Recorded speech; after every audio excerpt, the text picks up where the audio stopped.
ذرا باہر آؤ۔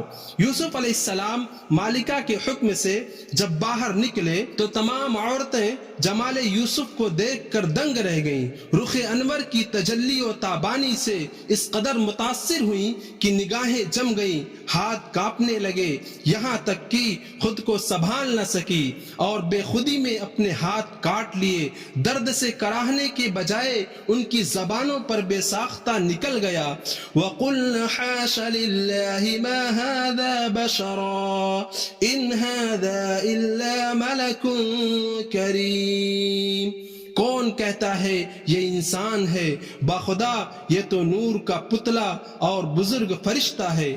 یہ دیکھ کر عزیز کی بیوی اپنی کامیابی اور ان عورتوں کی شکست پر فخر کرتے ہوئے کہنے لگی، یہی وہ غلام ہے جس پر تم مجھے طعنہ دیتی تھی۔ ہاں میں اس پر فریفتہ ہوں، دیوانی ہوں، شیدائی ہوں اور اس کے حسن کی قیدی ہوں۔ مصری عورتوں کی یہ مدہوشی دیکھ کر اس کو مزید حوصلہ ہو گیا اور شرم و حیا کے سارے حجاب درکنار کر کے اس نے اپنے برے ارادے کا ایک مرتبہ پھر اظہار کیا اور یہ بھی کہا کہ بے شک میں نے اس کا دل اپنے قابو میں لینا چاہا تھا مگر وہ قابو میں نہ ہوا، مگر یہ کہہ دیتی ہوں اگر اس نے میرا کہنا نہ مانا تو اس کو جیل جانا پڑے گا اور بہت ذلیل و رسوا ہوگا۔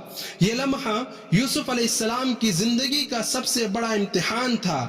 ایسی حالت میں بھی یہ خدا پرست نوجوان جس کامیابی کے ساتھ ان شیطانی ترغیبات کا مقابلہ کرتا ہے وہ بجائے خود کچھ کم قابل تعریف نہیں ہے، مگر اس پر بھی وہ اپنی بشری کمزوریوں کا خیال کر کے کانپ اٹھتا ہے اور نہایت عاجزی کے ساتھ خدا سے دل ہی دل میں مدد کی التجا کرتا ہے۔ قال رب السجن احب الی مما يدعوننی الیہ والا تصرف عنی کیدہن اصب الیہن واکن من الجاہلین۔ اے میرے رب، قید مجھے زیادہ پسند ہے اس گناہ سے جس کی طرف یہ مجھے بلاتی ہیں۔ اگر تیرا ہاتھ میرے ساتھ نہ ہو تو میں کمزور ہوں، بہک جاؤں گا، تو ہی ہے جو مجھے سہارا دے سکتا ہے۔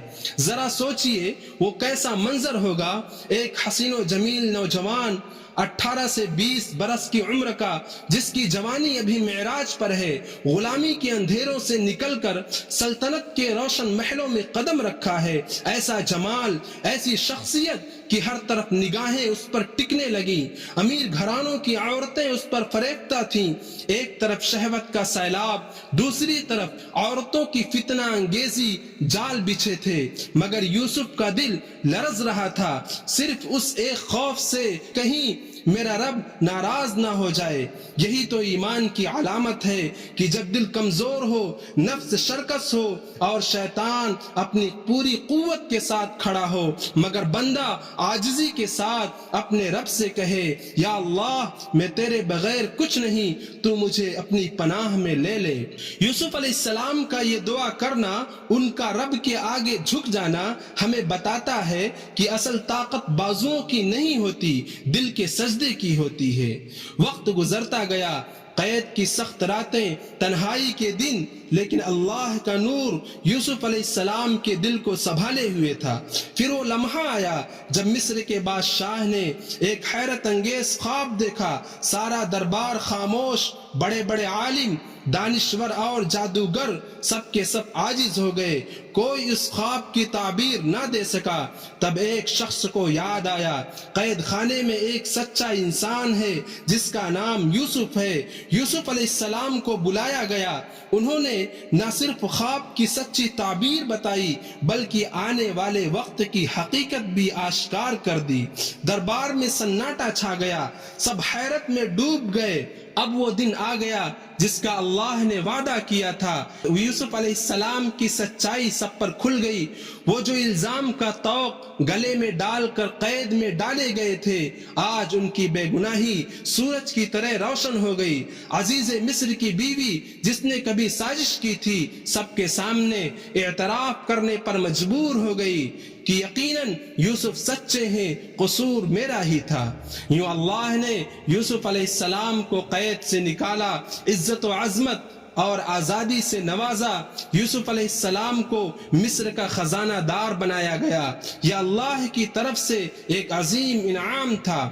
بہرحال قحط سالی کے دن آ گئے، زمین سوکھ گئی، کھیت ویران ہو گئے، زمانہ ایک کڑی آزمائش میں داخل ہو گیا۔ لوگ دور دراز سے اناج لینے مصر آنے لگے۔ یوسف علیہ السلام کے بھائی بھی مصر پہنچے، مگر وہ پہچان نہ سکے کہ جس کے سامنے کھڑے ہیں وہی ان کا کھویا ہوا بھائی یوسف ہے۔ اور جب وہ دوبارہ مصر آئے تب یوسف علیہ السلام نے اپنی پہچان ظاہر کی، جیسا کہ قرآن میں اللہ تعالی فرماتا ہے، قالوا أئنك لأنت يوسف قال أنا يوسف وهذا أخي قد من الله علينا۔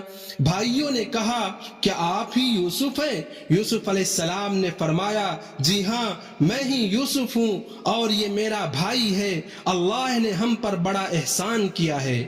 وہ بھائی جو کبھی یوسف کو کنویں میں پھینک آئے تھے آج شرمندگی سے سر جھکائے کھڑے تھے، انہیں اپنے ہر ظلم کی یاد تلوار بن کر کاٹ رہی تھی۔ وہ لمحہ بڑا کٹھن تھا، موقع تھا کہ یوسف علیہ السلام بدلہ لیتے، مگر انہوں نے اپنے دل کے درد کو دبا کر انتقام لینے کے بجائے سب کو معاف کر دیا۔ ان کے لبوں سے یہ الفاظ جاری ہو گئے، قال لا تثریب علیکم اليوم یغفر اللہ لکم وہو ارحم الراحمین۔